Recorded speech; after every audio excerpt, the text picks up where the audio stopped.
Let's connect the Phantom of the Opera to the Faust legend and also the Muppets. Hi, I'm Jessica, that girl who loves Phantom of the Opera so much she wrote a whole romance series retelling it, and I'm doing this thing called Fantober where I'm talking about a different version of the Phantom of the Opera every day in October. Today we're going to sell our soul for rock and roll with Phantom of the Paradise, which has become one of my favorite Phantom interpretations. Because how could it not be? This is a 70s rock opera movie, all about the corruption and excess of the music industry. It combines the Phantom of the Opera and the Claude Rains Phantom of the Opera where it's about revenge with the myth of Faust. Amazingly, this is taking something from the original Phantom of the Opera by Gaston Leroux. Because Faust is the opera that Christine sings in, and the themes of Faust are present throughout. Corruption, redemption, and the devil. Did you know that Faust was a real person? I can talk about that someday.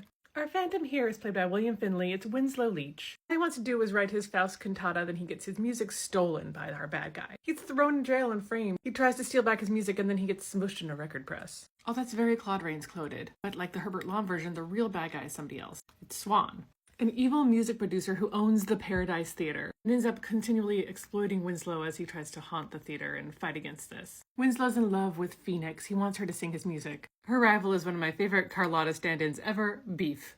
This character is so camp, he's so funny.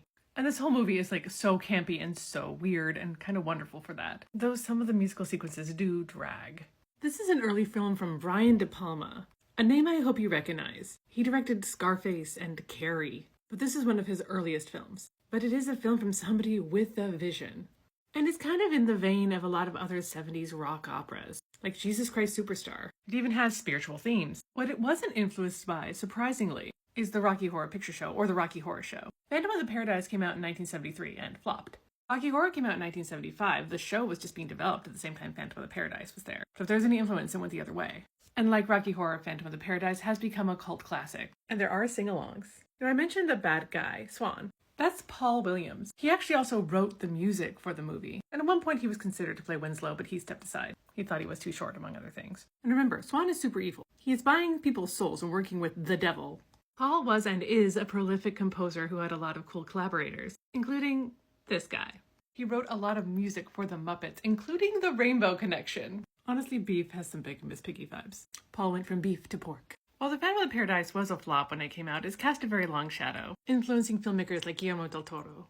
And it's really cool because it merges so many things. The Phantom story and Faust with people selling their souls for music. An idea that would be reused in at least one more Phantom movie. But I love that that actually goes back to the original themes of Gaston Leroux's book.